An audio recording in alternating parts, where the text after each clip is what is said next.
Can you imagine say car me fro ye edi ku ejuma no pawe from Tema to Accra on this motorway Tema to Accra motorway na driver no ebo aviator refusing to give power to the youth. The youth are the ones with the energy. The youth are the ones that are ready to work. They are the ones that are having lived up to 35, even halfway through their lifetime. But these people are being robbed of the opportunity of them working.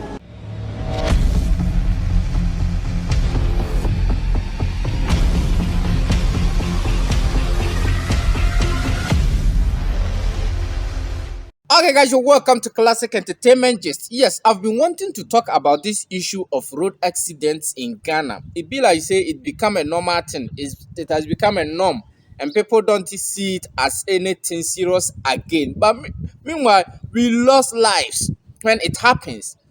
You see, and we need to talk about it and then draw attention to it and see to how best this thing can be, stopped, or those accidents can be at least controlled, because it's getting too much. I've told you before that when you go to the developed countries, you do not see those kind of accidents. Why? Something that when it happens lead to loss of lives. At least we should, think about how we can solve that issue. And that is why I'm coming to talk about it now.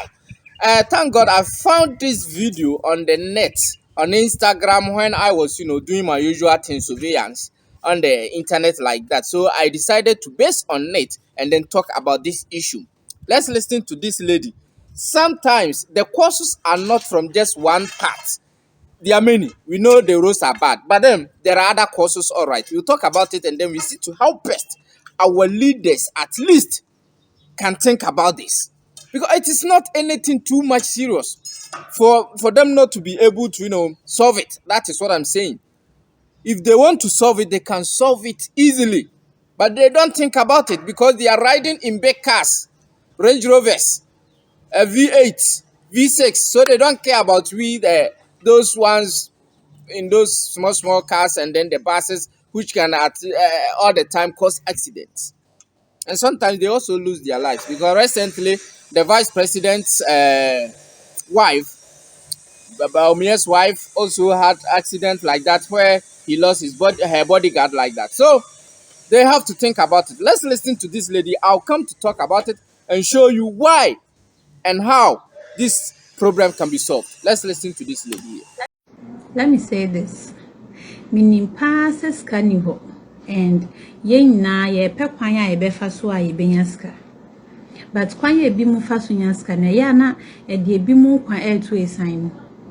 Can you imagine say car me fro ye edi ku ejuma no pawe from Tema to Accra on this motorway Tema to Accra motorway na driver no ebo aviator driver nkofo wo car ni mu ayema driver na ebo aviator.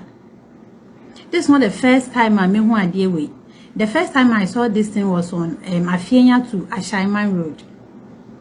And this second one, and no power ya, could you imagine? In this a baby ka crazy sipe ubemuna ya work animal na ye pra and I say you not funny enough or no driver no crown no now survive. No, like how aviator on a motorway, like seriously.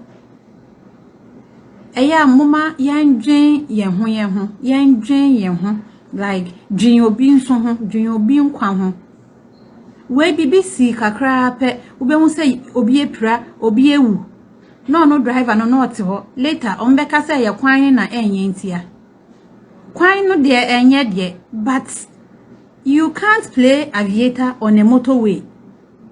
Who does that? Like really? Oh no.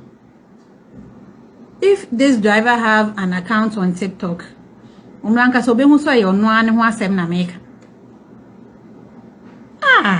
You've heard the lady that the driver was playing aviator. You know the aviator, that betting machine, that betting helicopter called aviator.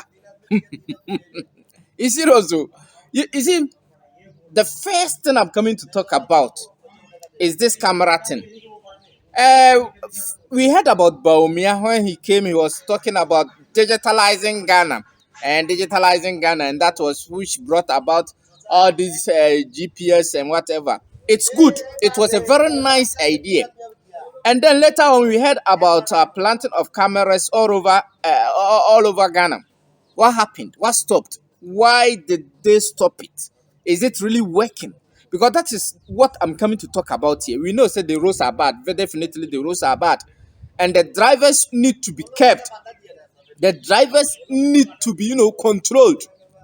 You will blame it on maybe the individuals there. Yes, we will blame it on ourselves. Sometimes we have to blame our own selves. But then, if the institutions are doing their work very well, our characters, our behaviors will be put into order. Come and see cameras all over everywhere in this state. Everywhere you pass, there is a camera. So it is very difficult for you to do something silly and thinking that you go scot-free. No, definitely you will be caught, because always there is camera capturing whatever that you are doing. The same thing on the roads. When you go over speed, you get a notification on your phone that you've oversped, and that there is a fine you are going to pay. And no driver would like to receive fines over and over and over again. If you receive 1, 2, 3, definitely you will control yourself, and then you will not go over speed. So this planting of cameras, just look, you see these cameras as you see them there. They are on the roads, they are on the highways. Everywhere you pass, you see these cameras. And in town too, they have planted them there. Even if you go without a seat belt, you'll be fine. So when you sit in front of the vehicle, definitely you have to put on your seat belt. Else, you'll be fined. And nobody will, that is what I'm talking about. So our leaders, we beg you. These cameras, you can plant them. These cameras, they are not anything too much for you to do. You can see everywhere you pass, there are cameras. So you won't do anything silly. Put our drivers into order. Put them into control. Because most of them, even some of them drink when driving, which is very bad. We can't be losing lives over and over again and thinking it is normal. It is not normal. I won't talk much, but then today I came to just deliver this message that this planting of cameras, please make sure you do it again. If you stopped, please, we are begging you. We are begging you. Plant these cameras everywhere. Everywhere you go, you will be captured. So you can't do anything silly. We beg you. Our drivers are killing us. Yes, we put it on the drivers. If the road is not good, you have to control yourself. If you are tired, don't drive. I wish I could put some of these videos here. Recently, about 5 days ago, I saw an accident. I decided to talk about it, but later on, I stopped. I don't know. But today, I said I have to talk about it. The accident, 6 people were involved, and all of them passed on like that. Just losing lives. So just imagine if the person is a family member, that person is your friend, in fact, we've lost most of our people through these road accidents, and we need to stop. We need to put a stop to that carelessness on the part of drivers and also our leaders. Please, and please, we are begging you, put things into order. So I'm telling you, if they don't, you know what to do. You just have to take them off and bring new one. That is why the new force has come, and then you guys, you just have to follow suit. It's very necessary. Nana Kwame Diako, what do you have to say to our people? Move containers by railways. We're here to create a better life for our people. We have the biggest young population, and they depend on technology. And if we want to build a future for Ghana, we should remember that the future of Ghana would depend on the youth. This is what I stand for, a unifier between the government, the public, and the youth. China going to IMF is nothing for China, because China is a country that has trillions of GDP as the economy, first of all. And they have global power in production and manufacturing. They are exporting to almost every part of the world, and every part of the world is importing from China. Now when you import from China, your economy is being extracted by China. Okay, they get your money. Chinese, on the second hand, Chinese also print their own money. Americans also print their own money. When you come to Africa, we have to wait for someone to come from Switzerland and ship the money in a container to come, whilst we use cars to go and pick it from harbor and making noise just to go and put it in the bank, only to find out that we are pledging that money against dollars. And then when it runs out, we go back begging the world to give us money again before we can survive. Why are we doing all of this when we have reserves of everything that the world needs? The government is refusing to give power to the youth. So the youth are the ones with the energy. The youth are the ones that are ready to work. The country will be a youthful country, and then we all will develop, or we will benefit from it. Thank you very much for staying with me. Do the needful. Do the needful. You know what to do. We are in 2024. I don't have to talk much. I'm not a politician. I only deliver what I have to deliver to you so that you also think and then you do the needful. Thank you very much for staying with me. If you have stayed with me to this time, God bless you and stay blessed. See you another time. Goodbye. Mwah.